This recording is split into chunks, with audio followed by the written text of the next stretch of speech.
বিসমিল্লাহির রহমানির রহিম।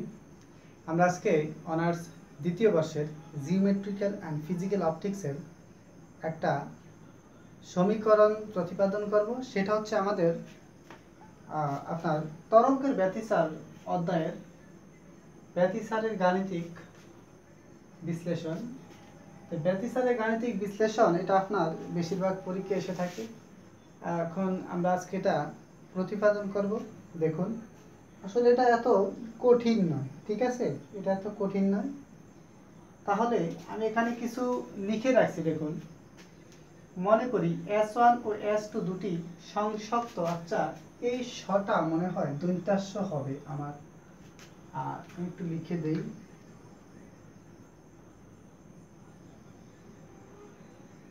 ঠিক আছে, সংযুক্ত আলোক উৎস হতে ল্যাম্ডা তরঙ্গ দৈর্ঘ্যের এক বর্ণের আলোক তরঙ্গ একই অভিমুখে অগ্রসর হয়ে পি বিন্দুতে একটি কণার উপর উপরিপাতিত হলো। উপরিপাতনের নীতি অনুসারে পি কণার লব্ধি সরণ ও তরঙ্গোদয় কর্তৃক পৃথক পৃথক সরণের বীজগাণিতিক যোগফলের সমান।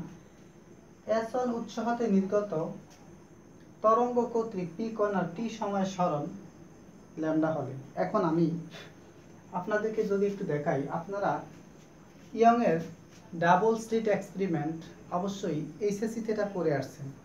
আপনারা যারা ইয়ং এর ডাবল স্লিট এক্সপেরিমেন্ট এইচএসসিতে পড়ে আসছেন তাদের জন্য আসলে এটা খুবই সহজ হবে। তো যাই হোক, আমরা এখন যেহেতু সেটা নিয়ে আলোচনা করছি না, আমরা এখন তরঙ্গের গাণিতিক ব্যতিচারের গাণিতিক রাশিমালা বা ব্যতিচারের গাণিতিক প্রমাণ সেটা করছি।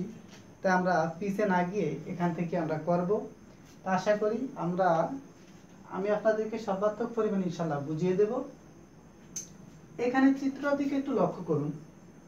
S1 একটি উৎস এবং S2 একটি আলোক উৎস। এখান থেকে এটা দূরত্ব হচ্ছে আমার, অর্থাৎ S1 পিছে x এবং S2 পিছে x প্লাস ডেল্টা x। কেন আমি একটু বলি। এটা যদি x হয়, কারণ এটার পরিমাণ যতটুকু এটার পরিমাণ ততটুকু না। এখন এটার সাথে এটার পরিমাণ এখান থেকে এই পর্যন্ত একটু বড়। কত বড় আমি জানি না, আমি জানি যে ডেল্টা পরিমাণ বড়। কারণ ইয়ং ডাবল স্লিট এক্সপেরিমেন্টে তিনি যখন পরীক্ষা করেছিলেন, তিনি তখন এই যে S1 এবং S2 তাদের মধ্যবর্তী যে দূরত্ব, এটা খুবই ক্ষুদ্র। এখন আমরা মূলত বোঝানোর জন্য আমরা এর একটু বড় করে এখানে ড্র করছি। তো এখন দেখুন, S1 উৎস হতে নির্গত তরঙ্গ কর্তৃক পি কণার টি সময়ে সরণ ল্যাম্ডা y1 হলে, তাহলে আমরা এখান থেকে কি লিখতে পারি? আমরা এখান থেকে লিখতে পারি মূলত y1 equals to a sin twice pi divided by lambda ct minus x। এখানে c কি? এখানে c হচ্ছে আমাদের আলোর বেগ, t হচ্ছে সময়। কোন সময়? অর্থাৎ পি কণার টি সময়ে সরণ ল্যাম্ডা y1 হলে, t হচ্ছে আমাদের, অর্থাৎ টি সময়ে ওই কণার সরণ যদি y1 হয়, এটা হচ্ছে আমাদের সময়। এবং x কি? x হচ্ছে আমাদের S1 এবং p এর মধ্যবর্তী দূরত্ব হচ্ছে আমাদের x1। আচ্ছা, তাহলে আমরা এটার নাম দিলাম 1 নং সমীকরণ। এখন দেখুন, এখানে a হচ্ছে আমাদের বিস্তার, অর্থাৎ অ্যামপ্লিটিউড। ঠিক আছে, a হচ্ছে আমাদের বিস্তার, ল্যাম্ডা তরঙ্গদৈর্ঘ্য। যাই হোক, আমি লিখলাম না, মুখে বলে দিলাম। অর্থাৎ a হচ্ছে আমাদের বিস্তার, আর x মানে আমি লিখিয়ে দিয়েছি x মানে কি। এখন একইভাবে যদি আমার এই S2 উৎস হতে নির্গত তরঙ্গ কর্তৃক পি কণার টি সময়ের সরণ y2 হয়, ঠিক আছে। আমি প্রথম লিখলাম যে S1 উৎস হতে নির্গত তরঙ্গ কর্তৃক পি কণার টি সময়ের সরণ y1 হলে, একইভাবে যদি আমি লিখি S2 উৎস হতে, তাহলে একইভাবে লেখা যায় যে একইভাবে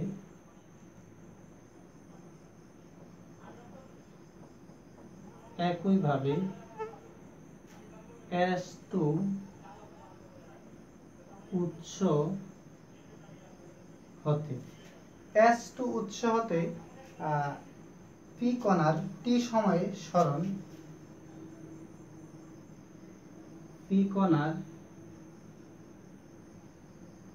টি সময়ে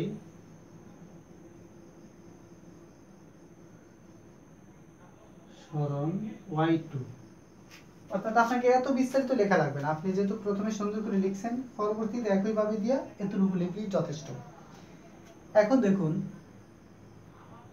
y2 equals to a sin twice pi by lambda into ct minus x। এখন x এর মানটা কত দেখুন, এখান থেকে এটা দূরত্ব কত, x প্লাস ডেল। এখন আমি সেটাই লিখব, x প্লাস ডেল, এটা আমরা দিলাম 2 নং সমীকরণ। এখন দেখুন, অর্থাৎ দেখা যায় যে তরঙ্গের বিস্তার সমান এবং উৎসদ্বয় হতে পি কণার পথ পার্থক্য হলো ডেল্টা, অর্থাৎ এই উৎস এবং এই উৎস দুই উৎসের ভিতরে যে পথ পার্থক্য সেটা ওর পরিমাণ ডেল। বলে কিভাবে, এখান থেকে এখানে দূরত্ব হচ্ছে x, s1 থেকে p দূরত্ব x এবং s2 থেকে p দূরত্ব x প্লাস ডেল। ঠিক আছে, তার মানে বুঝে গেলাম যে s1 এবং s2 দুই উৎসের আমার যে পথ পার্থক্য অর্থাৎ তরঙ্গ দৈর্ঘ্যের যে পথ পার্থক্য সেটা হচ্ছে আমার ডেল। এখন দেখুন তাহলে পি কণার লব্ধি সরণ y হলে উপরিপাতনের নীতি অনুযায়ী লেখা যায় কি দেখেন, পি কণার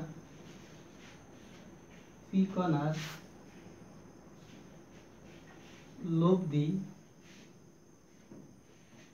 সরণ y হলে উপরিপাতনের উপরিপাতনের নীতি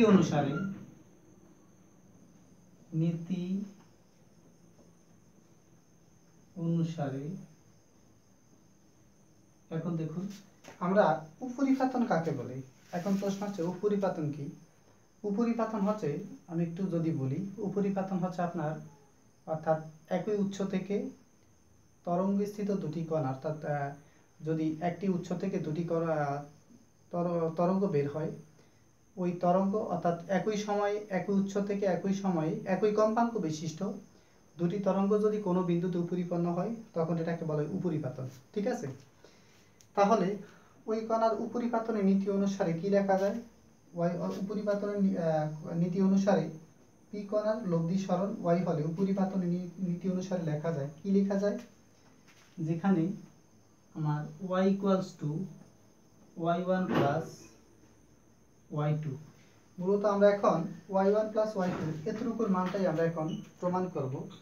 আমি আশা করব আমি যেই পর্যন্ত লিখেছি আপনারা ঠিক এভাবেই লিখবেন, এটা প্রমাণটা ঠিক এভাবেই লিখবেন এই সিকোয়েন্স অনুযায়ী। ঠিক আছে, কারণ এটা বিশেষ করে আপনার 10 মার্কে আসে, তা আপনি যদি 10 মার্ক পেতে হয় তাহলে একটা প্রশ্নের উত্তরটাকে আপনাকে একটু কাঠামোগতভাবে লিখতে হবে।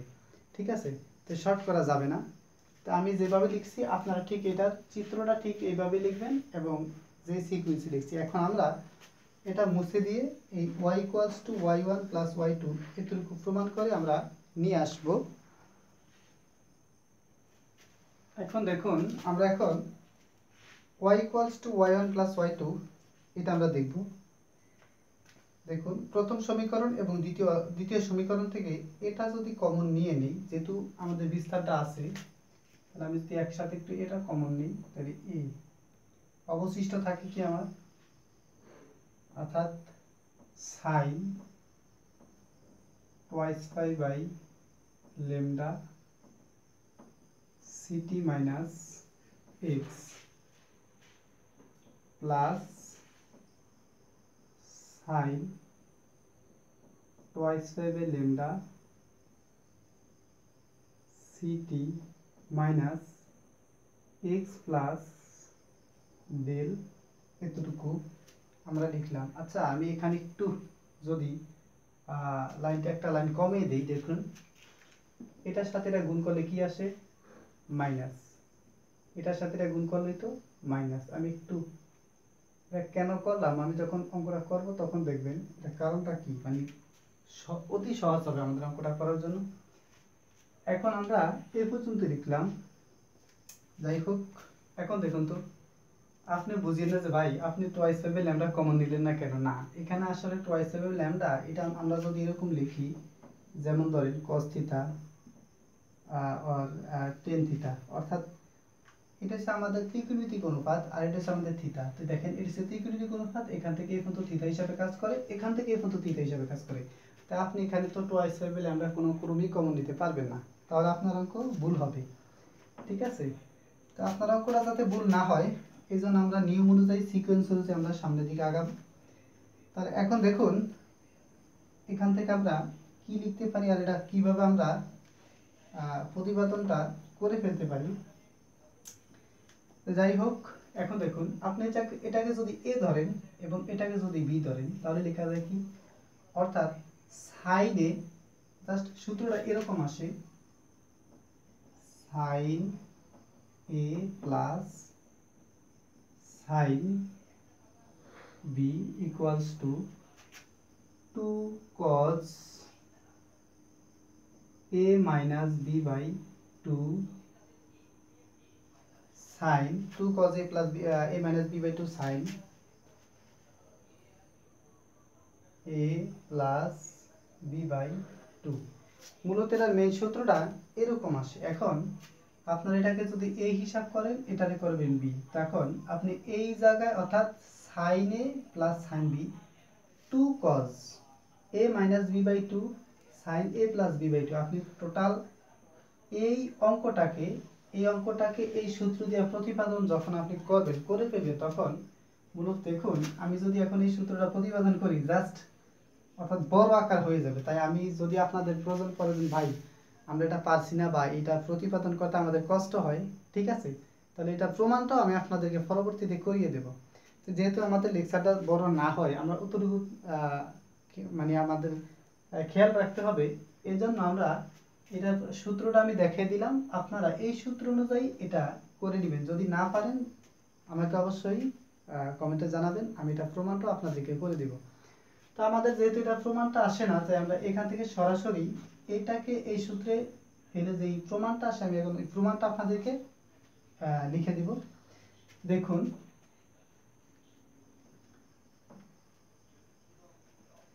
যদি আমি আপনাদেরকে প্রমাণটা লিখে দেই তাহলে আসে কি, দেখুন এর এ সূত্রে 2 যে 2 ছিল, ঠিক আছে, আর ছিল কত cos, এখানে পাই ডেল বাই ল্যামডা,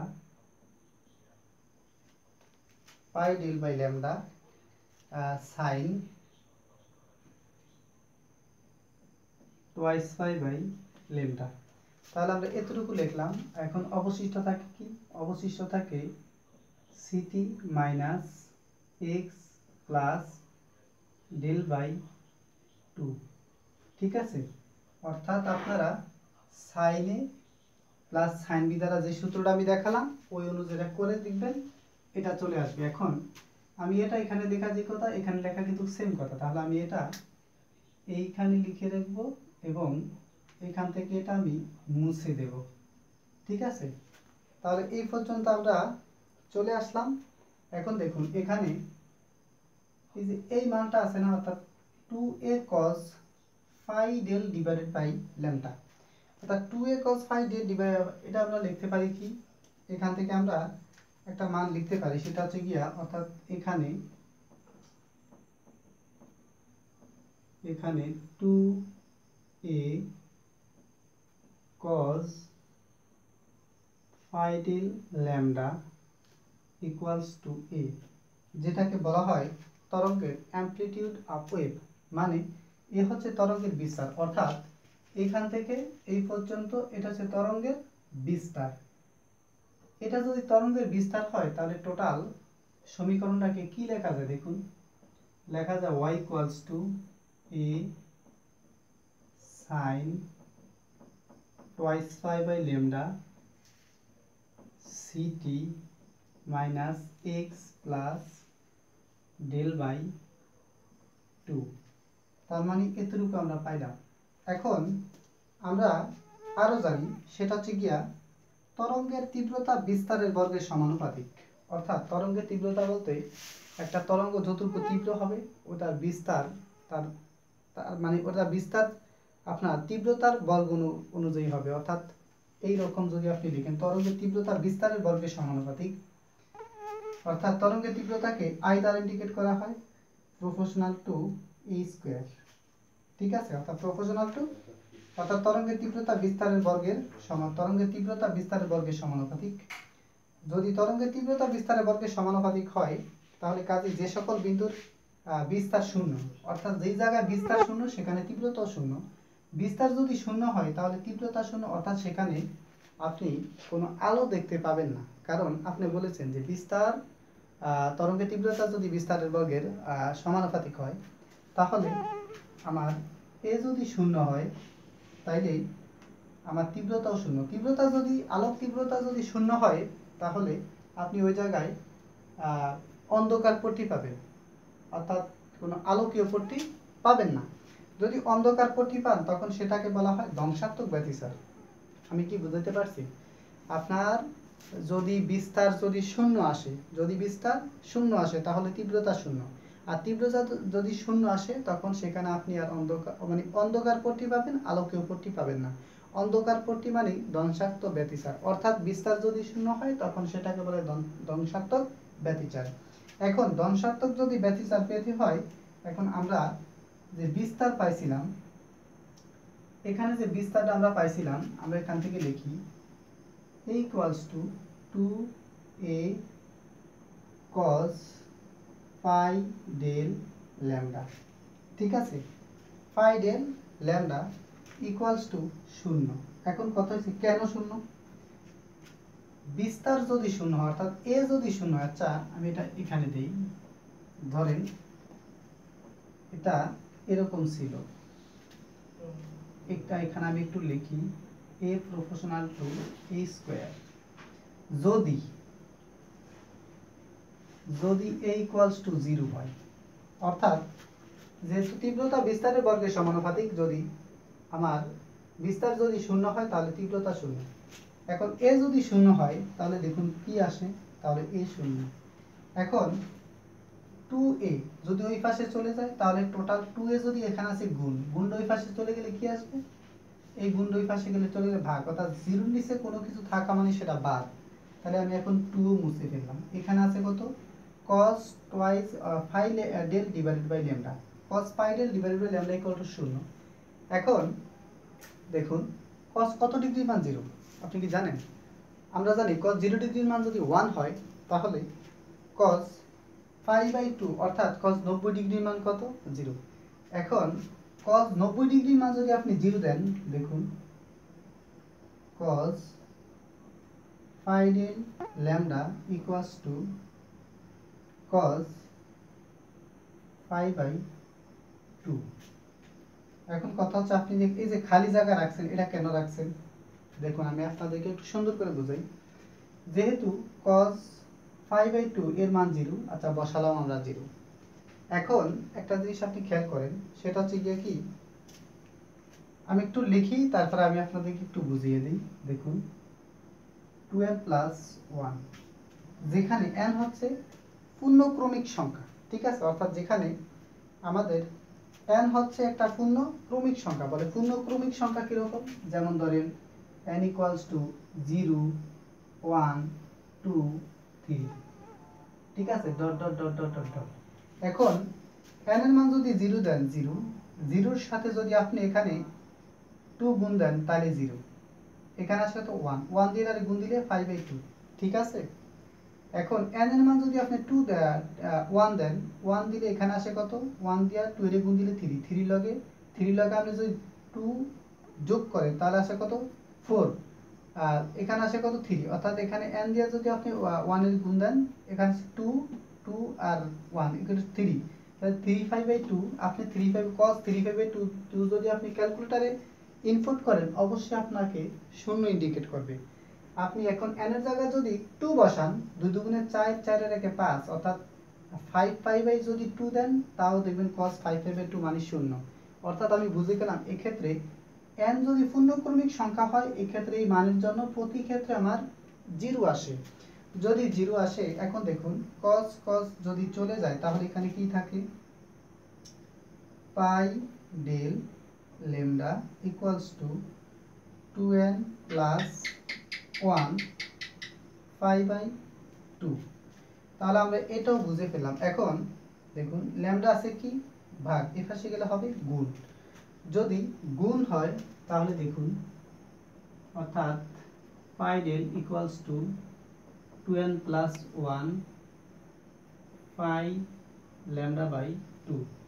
এখন দেখুন এ পাশে আছে পাই, এ পাশে আছে পাই, দুনো পাশ থেকে যদি আমি পাইটা বাদ দিয়ে দিই তাহলে পাইটা আমি মুছে ফেললাম, আর ল্যামডাটা এখানে থাকা যে কথা এটা এই উপরে থাকা একই কথা, তাহলে আমি উপরে লিখলাম, এখান থেকে এটা বাদ দিয়ে দিলাম।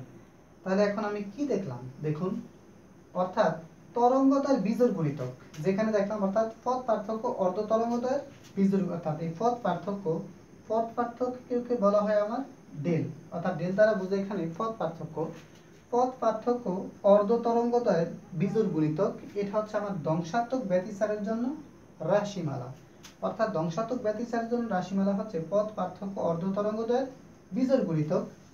তাহলে আমরা এই পর্যন্ত পাইলাম। এখন আমরা বের করব কি ধ্বংসাত্মক ব্যতিচারগুলো। এখন আমরা গঠনমূলক ব্যতিচার একটু আমি যদি লিখে দেই, যা ধ্বংসাত্মক ব্যতিচারের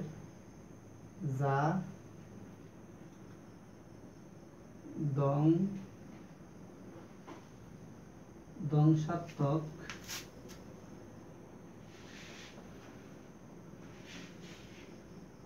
ব্যতিচারের রাশিমালা, ঠিক আছে, অর্থাৎ যা ধ্বংসাত্মক ব্যতিচারের রাশিমালা এবং পথ পার্থক্য অর্থাৎ ডেল মানে পথ পার্থক্য অর্ধ তরঙ্গদৈর্ঘ্যের বিজোড় গুণিতক। তাহলে আমরা ধ্বংসাত্মক ব্যতিচারের জন্য পাইলাম। এখন আমি যদি আপনাদেরকে এখানে একটু কিছু দেখাই, দেখুন ডেলের মান যদি কিছু দেখাই, ডেলের ডেল ইকুয়ালস, এখন আপনি এখানে n এর মান আমি বললাম n ইকুয়ালস টু পূর্ণক্রমিক সংখ্যা, n এর মান যদি 0 বসান, n এর মান যদি এখানে 0 বসান তাহলে কত আসে দেখুন তো, এখানে n এর মান যদি আপনি 0 বসান, 0 থাকে 1, 1 দিয়ে গুণ দিলে কত আসে দেখুন, অর্থাৎ ল্যামডা বাই 2। n এর মান যদি 1 বসান, এখানে আছে কত, তাহলে এখানে টোটাল আসে 3, অর্থাৎ 3 ল্যামডা বাই কত আসে 2, অর্থাৎ 3 ল্যামডা বাই 2। একইভাবে আপনি যদি 2 বসান তাহলে আসে কত, 5 ল্যামডা বাই 2, এবং যদি আপনি 3 বসান অর্থাৎ আসে কত, 7 ল্যামডা বাই 2। এভাবে dot dot dot dot dot মানে আরো আসে, অর্থাৎ আমি দেখলাম প্রত্যেকটা ক্ষেত্রে বিজোড়, অর্থাৎ এখানে এটার সাথে কিছু নেই 1 আছে, ঠিক আছে, 1 3 5 7 তারপরে আসতো 9, অর্থাৎ আমি দেখলাম যে প্রত্যেকটা ক্ষেত্রে বিজোড় ভাবে আসে। অর্থাৎ এখানে আমি বুঝে ফেললাম যে অর্ধ তরঙ্গ পথ পার্থক্যের বিজোড় গুণিতক, আমি এটা প্রমাণ করলাম। এখন আমি দেখব যে গঠনমূলক ব্যতিচারের জন্য আমাদের বিস্তারের রাশিমালাটা কিরকম হয়। আমরা এখন গঠনমূলক ব্যতিচারের জন্য প্রমাণ করে দেখব। এখন দেখুন আমরা এর আগে ধ্বংসাত্মক ব্যতিচারের জন্য আমরা রাশিমালা প্রতিপাদন করলাম, অর্থাৎ এখন আমরা দেখব গঠনমূলক ব্যতিচারের জন্য, বা যেখানে আলো পাওয়া যাবে বা আলোকপট্টি পাওয়া যাবে, সেটার জন্য আমাদের ডেল পথ পার্থক্য কেমন হতে পারে সেটা আমরা দেখব। এখন আমি জানি যদি গঠনমূলক ব্যতিচার হতে হয় সেখানে তীব্রতার মান অর্থাৎ বিস্তার সর্বাধিক হবে। এখন বিস্তার সর্বাধিক মানে কি? বিস্তার সর্বাধিক মানে হচ্ছে আপনার এ এর মান +-1, অর্থাৎ -1 থেকে +1, অর্থাৎ গঠনমূলক ব্যতিচারের জন্য আপনার যে আপনার যে বিস্তারের মান +1 থেকে -1 পর্যন্ত। এখন আপনি যদি এর মান যদি +1 ধরেন, এখানে এর উপর স্কয়ার দিলে সেটা 1 আসে। এর মান যদি -1 ধরেন, এখন -1 এর স্কয়ার দিলে সেটাও প্লাস আসে। তার মানে আমি প্রত্যেকটা ক্ষেত্রেই দেখলাম যে তীব্রতা ধনাত্মক মানই আসে। তার মানে গঠনমূলক বিস্তারের জন্য আমার যেই বিস্তার অর্থাৎ বিস্তারের মান সর্বাধিক, যেটাকে আমরা প্লাস মাইনাস 1 দ্বারা ইন্ডিকেট করলাম। এখন এই জিরোর জায়গায় হবে কি আমার প্লাস মাইনাস 1, কারণ যেহেতু আমি লিখছি 2a cos phi del by lambda equals to কত a, যেহেতু আমি এর জায়গা বসাইছি, অর্থাৎ গঠনমূলক ব্যতিচারের জন্য বিস্তার সর্বাধিক, যেটাকে বলা হয় প্লাস মাইনাস 1। এখন আপনারা যদি একটু খেয়াল করেন, প্লাস মাইনাস 1 যদি হয়, আচ্ছা cos কত ডিগ্রির মান 1 আপনি কি জানেন? এখন সবচেয়ে বড় ব্যাপার হচ্ছে cos কত ডিগ্রির মান 1। cos 90 ডিগ্রির মান হচ্ছে 0, cos 0 ডিগ্রির মান 1, এবং cos যদি 0 ডিগ্রির মান 1 হয় এবং cos 180 ডিগ্রি অর্থাৎ 180 ডিগ্রির মানও 1 হবে। তখন আমরা যদি cos 180 ডিগ্রির মান 1 হয়, দেখুন আপনি cos 180 যদি আপনি ক্যালকুলেটরে ইনপুট করেন তখন দেখবেন -1 আসে, কারণ cos 120 ডিগ্রির মান -1/2, আর cos যদি আপনার 180 ডিগ্রি ইনপুট করেন তখন ক্যালকুলেটর আপনার দিবে -1। তখন 180 মান অর্থাৎ প্লাস অর্থাৎ -1 যদি হয়, তখন আমরা এটার জায়গায় লিখতে পারি কি, আচ্ছা এটা আমি এখানে লিখি একটু, এই cos pi del lambda equals to, এখন এখানে আমরা দিতে পারি cos n pi। দেখুন এখানে n টা কি, n equals to 0 হলে, n equals to যদি 0 হয় তাহলে টোটাল equals to কত হবে? 0। 0 যদি হয় তাহলে cos 0 ডিগ্রি মানে কত? 1 প্লাস 1 আসছে, যেহেতু আমার এখানে দুইটা মান দেখুন +1 এবং -1। যদি আপনি +1 পেতে চান, এখন n equals to পূর্ণক্রমিক সংখ্যা, যদি আপনি n এর মান 0 বসান তাহলে 0 মানে টোটাল এটুকের মান 0। cos 0 ডিগ্রি মানে কত? cos 0 ডিগ্রি মানে হচ্ছে 1, তাহলে এখানে হচ্ছে +1 এবং -1, তাহলে +1 আপনি পেয়ে গেছেন। এখন n এর মান যদি আপনি 1 বসান, তাহলে n এর মান 1 বসালে 1 দিয়ে 5 এ গুণ দিলে শুধু 5, তাহলে cos 5 মানে কত? -1, তাহলে -1ও পাইলেন +1ও পাইলেন। এখন আপনি এখানে যদি 2 বসান, অর্থাৎ 2 পাই কত আসে? তাহলে দেখুন -1 আসে। তাহলে আমরা এতটুকু দেখলাম। এখন উভয় পক্ষ থেকে যদি আমরা cosটাকে আউট করে দেই তাহলে কত থাকে দেখুন, এখানে pi del lambda equals to n pi। এখন উভয় সাইড থেকে যদি আমি পাইটাকে কাট অফ অর্থাৎ পাইটাকে আউট করে দেই, এখানে থাকে কত? Lambda del by lambda equals to, এখানে থাকে n এবং del equals to n lambda. আমি যদি এটাকে একটু এভাবে লিখি, দেখুন 2n ল্যামডা বাই 2, অর্থাৎ এই টু যদি চলে যায় আমার এই আগের লাইনে আমি ফিরে পেলাম।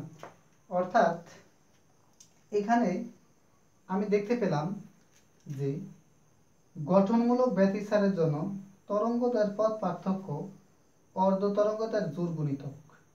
এটা কি? জোড় গুণিতক। আর বেজোড় গুণিতকটা হলো আমার ছিল এরকম, অর্থাৎ lambda equal del equals to 2n + 1 lambda by 2। অর্থাৎ ধ্বংসাত্মক ব্যতিচার হচ্ছে আপনার অর্ধ তরঙ্গের বিজোড় গুণিতক। বলে কেমনে বিজোড় গুণিতক?